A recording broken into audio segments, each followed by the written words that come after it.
Gloire à Dieu, les amis. Très content encore une fois de vous retrouver. Mon nom est Louis Armand Paulin, le leader de la mission Testimony.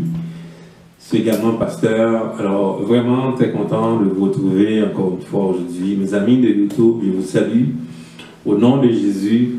Alors, vendredi passé, nous avions notre soirée d'information et d'échange sur la mission Testimony. Alors, je remercie tout le monde qui était là pour cette soirée spéciale. Donc, j'ai pu expliquer un peu c'est quoi la mission Testimony, c'est quoi qu'on fait réellement. Alors, j'avais parlé des cinq branches, ou bien 5 ministères de cette mission Testimony. J'avais parlé de Testimony, qui est la partie de soirée témoignage, des événements. J'avais également parlé de la maison Testimony. Donc, la maison Testimony, c'est vraiment l'église locale de Testimony. J'avais également parlé de la publication Testimony, donc les livres que nous avons déjà publiés, que nous allons publier évidemment. J'avais parlé également de la vie Testimony. Donc, c'est le ministère qui s'occupe de la vie. C'est important, les amis, de comprendre que nous sommes là pour vivre. Et donc, c'est surtout le volet formation de la vie, solution de la vie. Donc, ça s'appelle vraiment vie Testimony. Il y a également, pour finir, la 5e branche, la 5e partie, c'est leadership Testimony. Donc, c'est la branche qui va aider ceux qui veulent bâtir quelque chose, soit si on veut bâtir un ministère, même une famille aussi, une entreprise, des choses comme ça. Donc, on veut vraiment prendre tous les aspects de la vie des gens et tout doit nous amener à une seule et unique chose, de témoigner le nom de Jésus. Donc, le témoignage, c'est la finalité de tout ce que nous faisons. Donc, la mission Testimony, c'est vraiment, nous sommes vraiment concentrés, nous sommes vraiment centrés sur le témoignage de Jésus-Christ. Tout ce que nous faisons à travers ces 5 branches, ces 5 ministères, doit absolument nous amener, nous diriger vers le témoignage de Jésus-Christ. Alors, tous ceux qui veulent s'impliquer, tous ceux qui veulent avoir des informations, tous ceux qui veulent savoir plus peuvent envoyer un message ou commenter aussi sur cette vidéo YouTube, je vais vous répondre.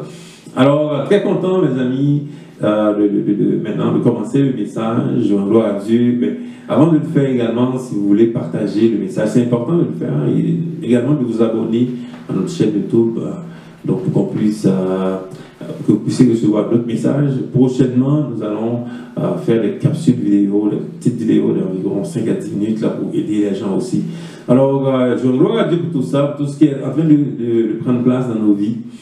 Alors maintenant, je vais commencer le message. Seigneur, sois avec nos pères. Tu es celui qui dirige, tu es celui qui montre le chemin. Je dépends de toi, c'est toi qui vas parler à travers moi.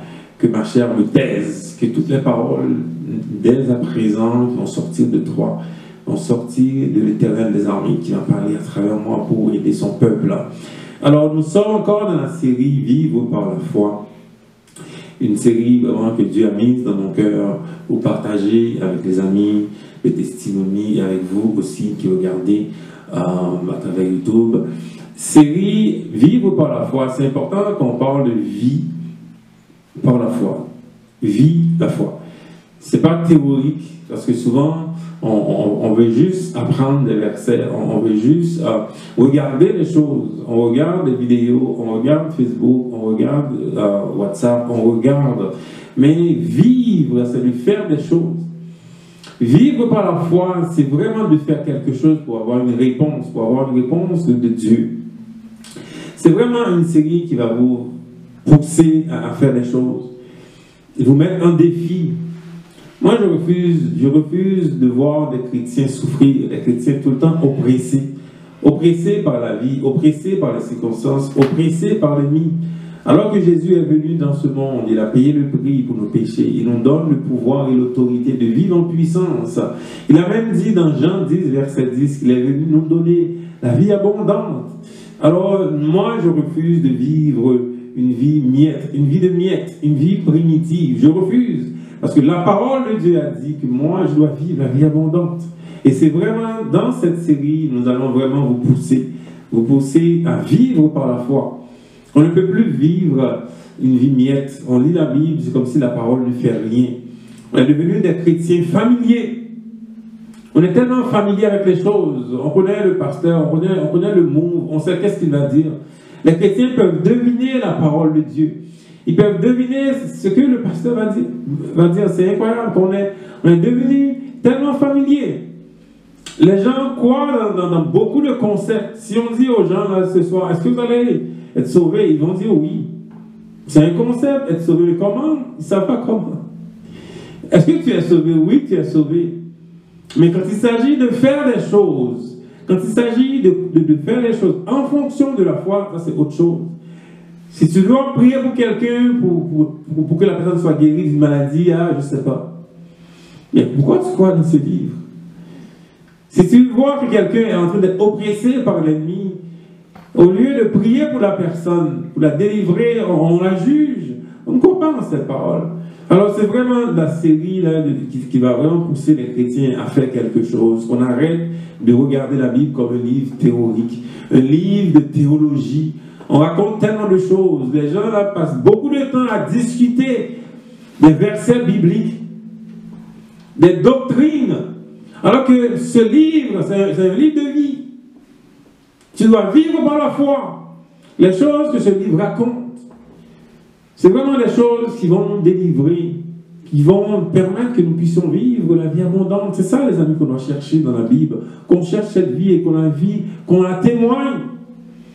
Et je vous dis, les amis, là, c'est vraiment une série qui me pousse. J'espère, et mon souhait, ma prière, c'est que vous avez compris qu'un jour, vous avez compris qu'est-ce qu'il faut faire avec ce livre. Il y a des gens qui ont passé toute leur vie à écouter des messages, toute leur vie. Ils sont devenus tellement endurcis, ils sont devenus tellement des chrétiens familiers avec Jésus. Comment peux-tu être familier à ce Dieu tout-puissant? L'évangile ne fait rien dans leur vie. Ils ne croient plus. Ils lisent des choses. On va juste lire la Bible. Le pasteur va parler, je vais deviner qu'est-ce qu'il dit, mais on ne met plus la foi en Dieu. C'est vraiment une série, les amis, encore une fois, qui va vous pousser à faire les choses. Pousser à faire les choses. Alors, ce matin, les amis, le titre de mon message, c'est « Voir la main de Dieu ». Voir la main de Dieu. Et c'est incroyable. Et ce matin, quand ma fille Magda aussi dirigeait, elle ne savait pas que j'allais parler de ça. Et les chants qui ont été choisis, c'était comme si elle savait de quoi j'allais parler. Voir la main de Dieu. Voir la main de Dieu. Est-ce que ce matin, tu vois la main de Dieu? Est-ce que ce matin, tu vois la main de Dieu? Parce que c'est de ça que tu as dit. Il s'agit vraiment de gens qui voient la main de Dieu et de ceux qui ne la voient pas. Ta vie est le résultat de ce que tu vois. Ta vie ce matin est vraiment le résultat de ce que tu vois. Est-ce que tu vois? Est-ce que tu vois la main de Dieu? Il y a des gens dans la Bible qui ont vu la main de Dieu, qui ont agi malgré les circonstances. Il y a des personnes ce matin qui bougent, qui font les choses parce qu'ils voient la main de Dieu. Ce matin, je te pose la question, est-ce que toi, tu vois la main de Dieu? Parce que si tu ne vois pas la main de Dieu, ça va être compliqué. Parce qu'on vit dans un contexte, on vit dans un monde de gens là, qui ne voient pas la main de Dieu. Il y a tellement de peur. On a maintenant la peur de la COVID-19. On a peur de tout parce qu'on ne voit pas la main de Dieu. Beaucoup de gens ont peur. Peur pour leur famille, peur pour leurs enfants. Qu'est-ce qui va arriver avec mon emploi? Qu'est-ce qui va arriver avec ma santé? Qu'est-ce qui va arriver avec telle ou telle chose, telle ou circonstance? Parce qu'on ne voit pas la main de Dieu. Ce matin, je te pose la question encore, quand tu regardes ta vie en perspective, est-ce que tu es quelqu'un qui voit la main de Dieu? Est-ce que tu es une personne qui voit la main de Dieu? Ce matin, je vais parler de contexte en particulier, de situations bizarres dans la Bible. La Bible, c'est toujours comme ça, les situations qui nous poussent un peu à réfléchir par rapport à la foi que nous avons en Dieu. Un contexte particulier, Jésus venait à peine de faire un miracle. Un miracle spectaculaire. Jésus a multiplié des pains. 5000 hommes ont mangé du pain. Oh my God, c'est extraordinaire. Extraordinaire, un miracle spectaculaire. Tout le monde a mangé, c'était parfait, on a béni. Comme les gens, là, ils ont reçu des choses de Dieu. Mais vous allez voir la réaction aussi après, c'est bizarre. Comment tu as pu voir un tel miracle de Jésus et comment après tu vis, tu réagis à une circonstance. Et c'est ça aujourd'hui que Dieu veut nous parler ce matin. Si tu as vu un miracle de Jésus, c'est suffisant, ça doit être suffisant pour toi de croire. Ces hommes, ces gens-là, ces disciples ont vu un miracle spectaculaire. Jésus a donné à manger à 5000 hommes. Il y avait des femmes aussi et des enfants qui n'ont pas compté. Il en restait environ 12 paniers de nourriture, de pain. Tout de suite après, dans la même journée, les disciples ont eu peur. C'est ça aujourd'hui que les gens vont comprendre. Est-ce que vraiment tu vois la main de Dieu? Alors dans Matthieu 14. Matthieu 14, on va lire vraiment, c'est le verset 22 à 33. Mais on va lire tranquillement parce que au fur et à mesure que nous avançons dans la prédication, nous allons lire. Comme j'ai dit, c'est vraiment un contexte de... Tout de suite après, Jésus-Christ a fait un miracle spectaculaire. Je crois que tout le monde le connaît, même des gens non chrétiens là, connaissent ce miracle de Jésus. Alors, on va lire maintenant, comme je dis, Matthieu 14, on va lire d'abord les versets 22 à 23. Aussitôt après, donc après, c'est après le miracle, il obligea les disciples à monter dans la barque et à passer avant lui de l'autre côté, pendant qu'il reverrait... Pardon, je reprends. Aussitôt après, il obligea les disciples à monter dans la barque et à passer avant lui de l'autre côté, pendant qu'il renverrait la foule. Quand il eut envoyé la foule, il monta sur la montagne pour prier à l'écart. Et comme le soir était venu, il était seul. Alors, ici, dans le contexte, ici, on présente la situation. On présente la situation que Jésus renvoyait la foule après qu'il ait fait le miracle. Il renvoyait la foule et a dit aux disciples, écoute, les gars, allez monter dans la barque, moi je vais prier. Ça, vous voyez un peu, hein? Vous voyez un peu le caractère de Jésus qui est différent de nous. Après avoir fait un miracle, moi là, j'aurais pu rester pour que tout le monde parle de moi. Jésus a fait un miracle, il dit, guys, allez-vous-en, je ne vais plus vous voir, je ne vais pas vous voir, moi je vais prier. Réaction de Jésus par rapport à un miracle spectaculaire, il a plutôt choisi d'aller remercier le Père, il a plutôt choisi de passer du temps avec le Père, au lieu de rester avec les disciples pour recevoir peut-être la gloire, parce que, my God, on aurait pu célébrer ça. Non, Jésus a été vraiment sur la montagne pour adorer le Père. Alors, donc les disciples dans la barque, les amis, on va continuer avec les versets 24 à 26.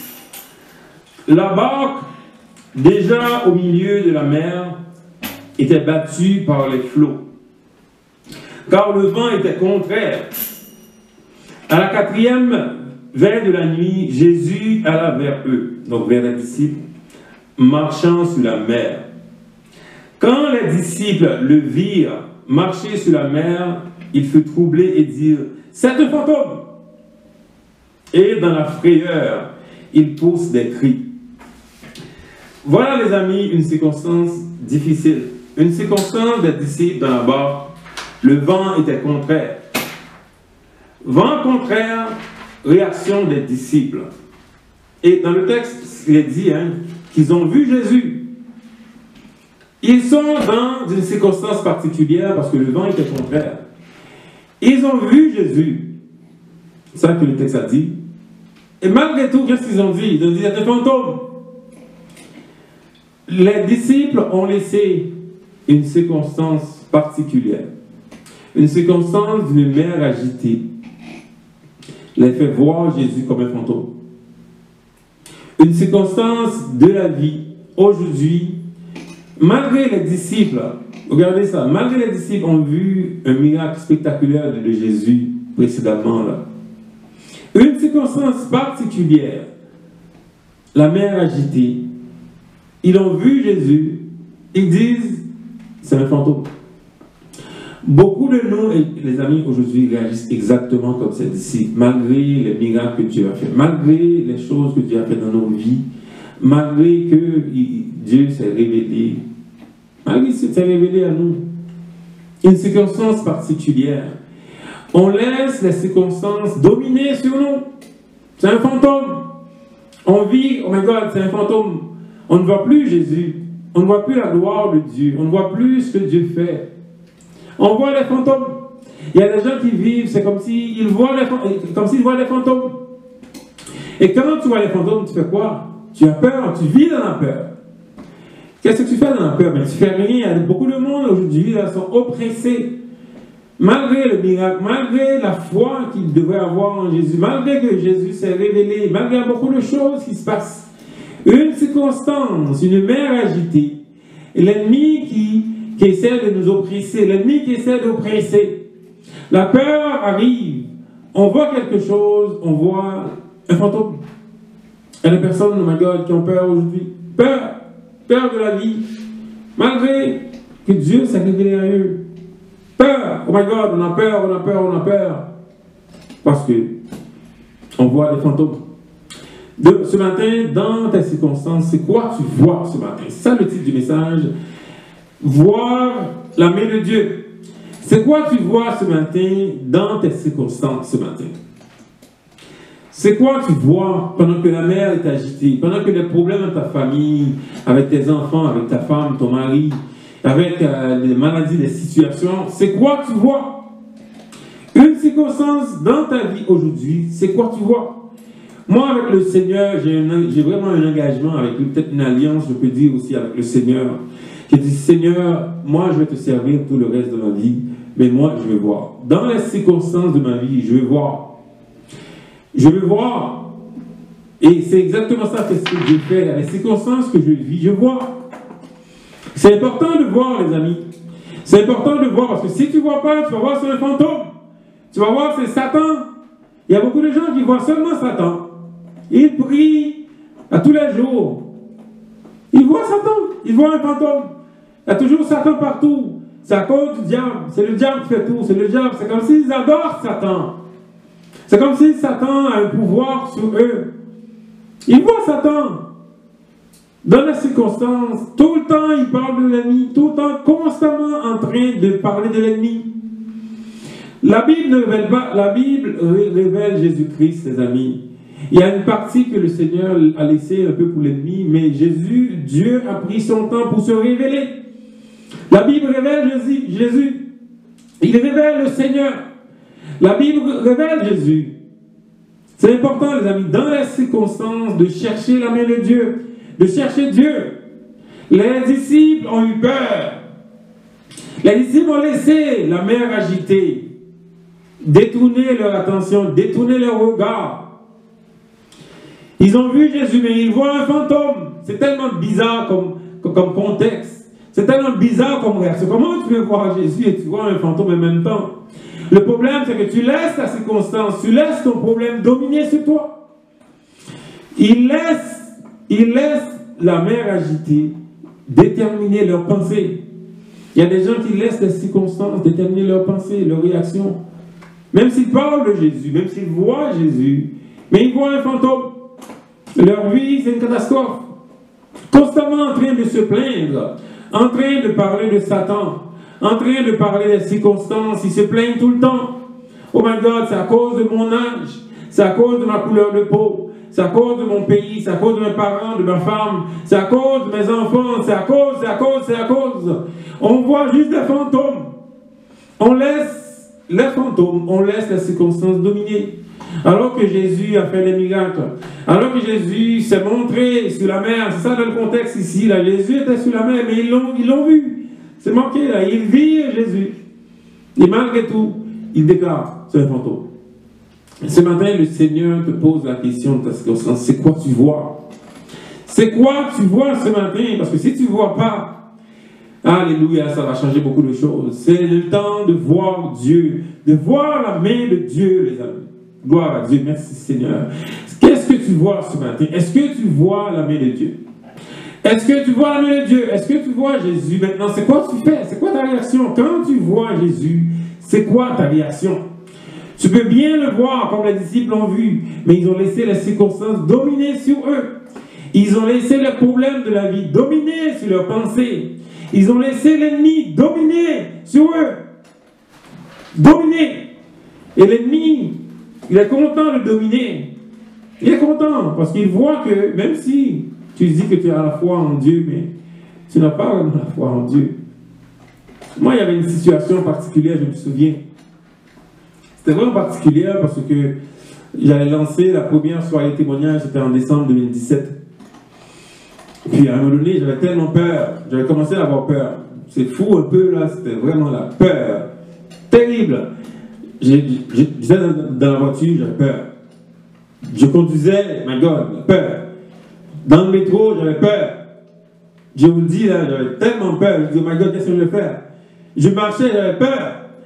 J'ai dit, Seigneur, parce que la peur, ben, quand vous voyez la peur, c'est un esprit de peur qui me poursuivait. J'ai dit, Seigneur, qu'est-ce que je fais? Dans mon cœur, il m'a répondu. Il m'a dit, as-tu la foi en moi? As-tu la foi en moi?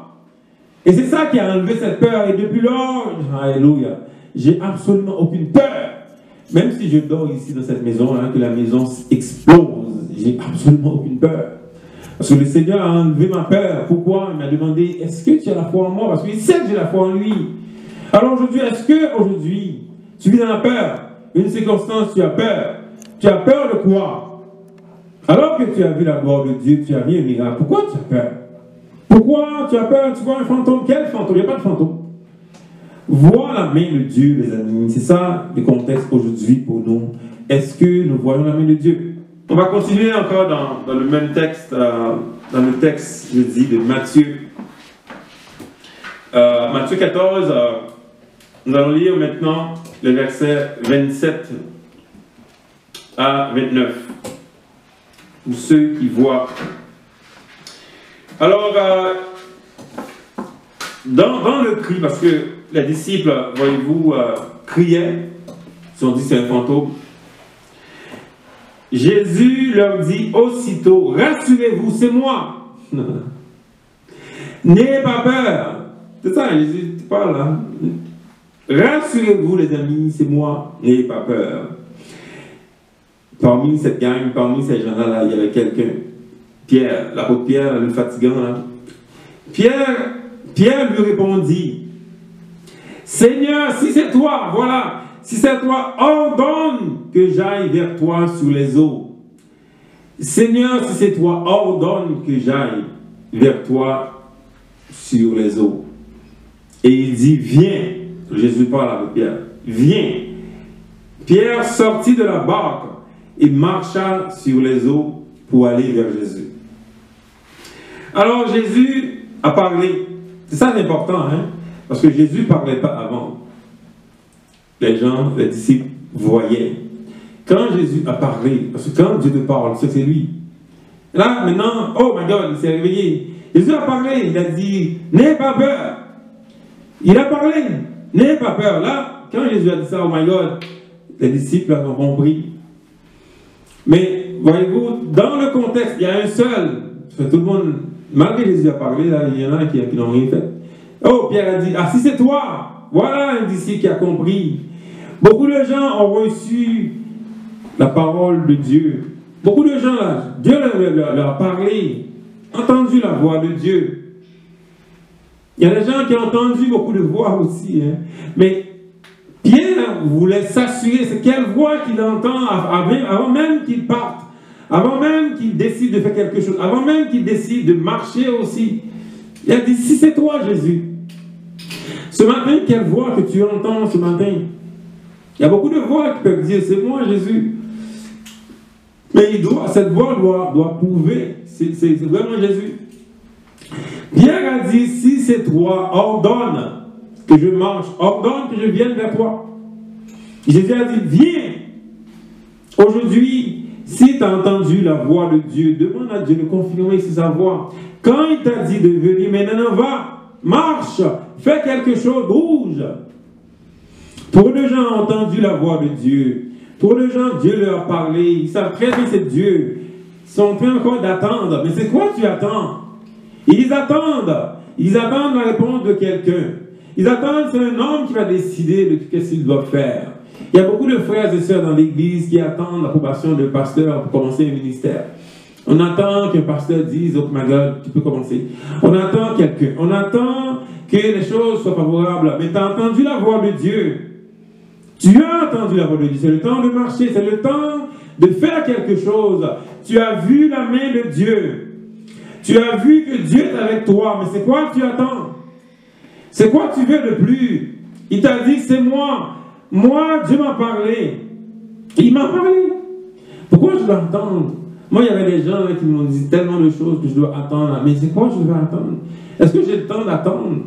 Est-ce qu'on n'a pas le temps, les amis, d'attendre? Jette ton filet. Comme Pierre encore l'a fait, hein, Dieu lui a parlé. Jésus lui a parlé. Jette ton filet. Il y a des gens qui attendent trop. On attend. Mais c'est quoi que tu attends? Dieu t'a parlé. Tu as vu ses mains. Il t'a parlé. C'est moi. N'aie pas peur. C'est moi. Vas-y, comme.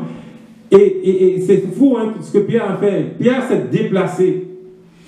Quand tu entends la voix de Dieu, et quand tu es sûr, tu dois te déplacer, tu dois faire quelque chose. Tu dois sortir de la barque. Sors de la situation. Sors. Tu ne peux plus rester dans la même position. Même position depuis des années, des années. Est-ce que tu vois vraiment la main de Dieu? Est-ce que vraiment tu vois la main de Dieu? Pensez-vous que moi j'allais rester la même personne? Oh my God, tout le temps le même chrétien qui allait à l'église tous les dimanches, on revient tous les dimanches. Penses-tu que je vais rester comme ça toute ma vie? Mais non, je vois la main de Dieu, les amis, je dois bouger. Et les choses que nous mettons en place dans le ministère, dans la mission Testimony, c'est parce que je vois la main de Dieu, je vois la vision, je bouge. Parce que je vois. Je ne suis pas en train de le faire parce que je pense que je suis un homme intelligent ou je pense que j'ai beaucoup de talent, des choses comme ça. Non, parce que je vois la main de Dieu et je réagis par rapport à ça. Je suis obéissant à lui. Et toi, est-ce que tu vois la main de Dieu dans ta vie? Est-ce que tu vois quelque chose? Est-ce que Dieu t'a parlé? Mais si t'a parlé, commence. Fais quelque chose. Sors de la barque. Sors de ce trou. Lazare, sors. Ce corps de mort, sort. Il faut sortir. Je vois tellement de chrétiens là qui attendent. C'est quoi tu attends? Tu attends quoi? Sors. Pierre est sorti. Il aurait pu entendre la voix de Dieu. Jésus, il aurait pu dire, c'est moi. Mais il a dit, ok, si c'est toi, donc. Pierre commence à marcher sous l'eau. Il a marché sur les circonstances. Dans la barque, il y avait la circonstance. Il y avait des problèmes, il y avait l'eau. Il a dit, moi, je vais marcher. Aujourd'hui, si tu veux marcher sur les circonstances, tu dois sortir. Tu dois marcher, tu dois sortir. Il faut que tu sortes. Tous les gens attendent, on attend, et puis les circonstances sont là. Les circonstances ne vont jamais disparaître. Je vous le dis. C'est toi. C'est vous qui devriez marcher. Les circonstances vont être là. La vie est comme ça. Aujourd'hui, tu as une circonstance. Demain, ça va changer. La vie est faite de circonstances. Il va toujours avoir des problèmes. Toujours, je vous le dis. Toujours des problèmes. Même si Dieu s'est révélé à toi, même si tu vas toujours avoir des circonstances, c'est toi qui vas décider de marcher. Tu dois décider de marcher. Tu dois le faire. Sinon, tu vas faire quoi? Tu vas attendre, les circonstances vont plonger, vont vraiment t'égorger. Il va toujours avoir des circonstances, il va avoir toujours des problèmes d'argent, des problèmes dans les familles, ça va toujours arriver, les amis. Et c'est toi maintenant qui vas décider c'est quoi tu vas faire. Si tu as vu la main de Dieu, c'est quoi tu vas faire. Moi, personnellement, j'ai vu la main de Dieu. Je ne peux pas laisser les circonstances dominer sur moi. Je dois bouger. Les actions que je prends, c'est parce que je vois la main de Dieu. Je ne peux pas rester à attendre. Je dois bouger. Tu dois bouger toi aussi. Tu ne peux plus attendre. Il faut absolument que tu bouges, que tu te déplaces pour que la gloire de Dieu soit sur toi, que tu recevoir la puissance, que l'autorité, la bénédiction, la possession, les choses que Dieu a fait dans ta vie, Tu dois te déplacer, sortir de la barque. Sors de la barque pour que tu puisses voir la gloire de Dieu. Tu ne verras jamais la gloire de Dieu dans la barque. Jamais. Si Pierre était resté dans la barque, jamais il aurait pu voir la gloire de Dieu. Jamais. Il va toujours rester dans la barque. Il y a beaucoup de gens aujourd'hui restent dans la barque. Ils attendent. Dieu a parlé. Jésus a dit c'est moi. Il reste encore dans le trou. Il reste encore dans la barque dans les circonstances. Sors de ton trou. Sors de la barque. Alléluia. Gloire à Dieu. Maintenant, on va lire l'attitude parce que quand tu sors de la barque, c'est là le problème. Parce que c'est ça le problème. Quand tu sors de la barque, il y a une autre surprise encore pour toi dans la barque. Parce que tu peux bien sortir de la barque. Parce que moi, j'étais sorti de la barque. J'étais sorti de la barque. Il y a beaucoup de surprises qui arrivent. Quand tu sors, quand tu arrives dans la mer. Alléluia. Dieu, ce soir-là, vraiment aujourd'hui, Dieu va vous inspirer à faire quelque chose. Mais tu vas comprendre comment vivre. Alléluia. Alors Pierre a décidé de sortir de la barque. On va continuer. On va lire les versets 30 à 33. Il marche sous l'eau là. Lui, il est vraiment aux anges. Oh my God, c'est miraculeux, c'est fou, il est content. Des fois, on sort, oh my God, on voit la loi, on est content. Mais, voyant que les vents étaient forts,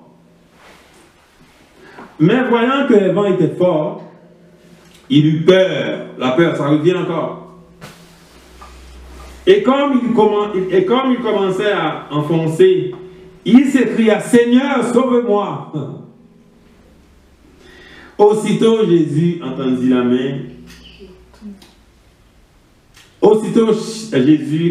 la main, le saisit et lui dit, homme de peu de foi, pourquoi as-tu douté?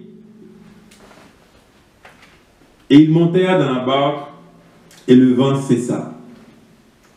Ceux qui étaient dans la barque vinrent adorer Jésus et dire, tu es véritablement le Fils de Dieu. Voyez-vous les amis, la situation avec Pierre? Pierre est sorti de la barque, sorti de sa zone de confort. Puis là, c'est là qu'il a vu vraiment, c'est quoi la situation, c'est là qu'il a vu, oh my God, je suis sorti, là Jésus, tu m'as parlé, je suis sorti, Jésus, j'ai entendu ta voix, tu m'as parlé, tu m'as dit fais ce ministère, fais ça maintenant, oh my God, c'est compliqué. C'est ça qui arrive avec Pierre. Hein?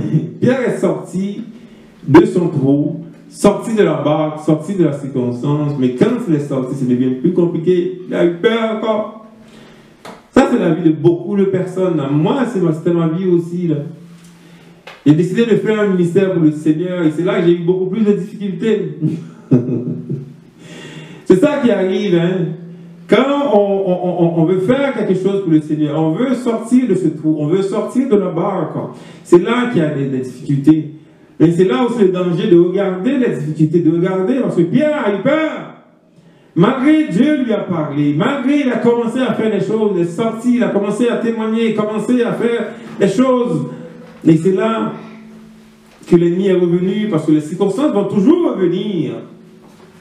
Les circonstances vont toujours revenir. Alors c'est toi qui vas décider, c'est quoi tu vas faire. Est-ce que tu vas regarder les circonstances, est-ce que tu vas regarder l'ennemi?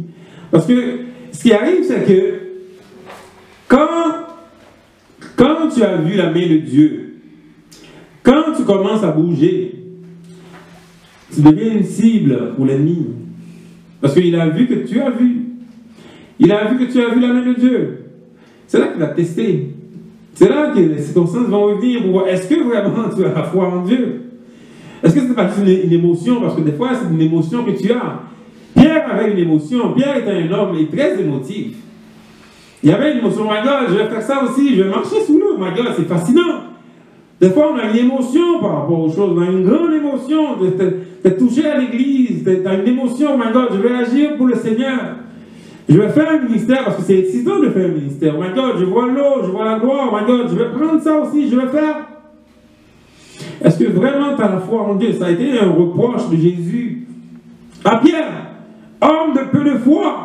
Mais voyez-vous, Pierre, c'est un homme de foi. Plus tard, vous allez voir dans l'histoire de Pierre, là, il est devenu un prédicateur puissant. Mais dans ce contexte, Pierre a complètement perdu la foi en Dieu. Et c'est ça qui arrive à beaucoup de gens. Moi, personnellement, j'ai vécu des choses. Avant, quand j'avais ma vie tranquille, entre guillemets, j'avais pas tous ces problèmes, moi. Moi, je priais justement, je priais pour mon travail. C'était juste ça que je priais. Ça durait seulement 2 minutes, c'est tout. Oh my God, je dors, c'est fini. C'est comme ça que je le faisais. J'avais pas toutes ces nuits de prière. J'avais pas tous ces problèmes. Mes problèmes étaient tellement moindres. Mais en sortant de mon trou, en sortant de la barque, et c'est là que je vois qu'il y a beaucoup de difficultés, que les difficultés reviennent, les circonstances reviennent, que l'ennemi revient pour tester. Est-ce que tu as vraiment la foi en Dieu? Et c'est maintenant, je vois la puissance. Et je vois aussi, c'est quoi le secret? Le secret, c'est de garder tes yeux sur Jésus. C'est ça le secret, les amis. C'est ça que Jésus a voulu montrer à Pierre. Quand tu sors de la barque, quand tu sors de ton trou, quand tu sors de tes choses, de la vie que tu vivais avant, que tu as laissé ta vie de panier, de pécheur, quand tu as laissé cette vie, maintenant tu viens à Jésus.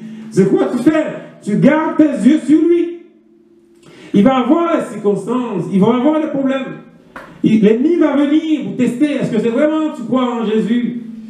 Est-ce que vraiment tu crois en Dieu? Est-ce que c'est pas une émotion que tu as là? Et comme moi, quand j'ai reçu une révélation, my God, j'ai écrit partout sur Facebook. Et lui il dit, ce gars-là, est-ce qu'il est sérieux? Est-ce que c'est pas une émotion là? Il a découvert quelque chose, il a découvert une révélation, je vais le tester. Et il m'a testé, j'ai réagi par la puissance. Parce que ce n'était pas une émotion.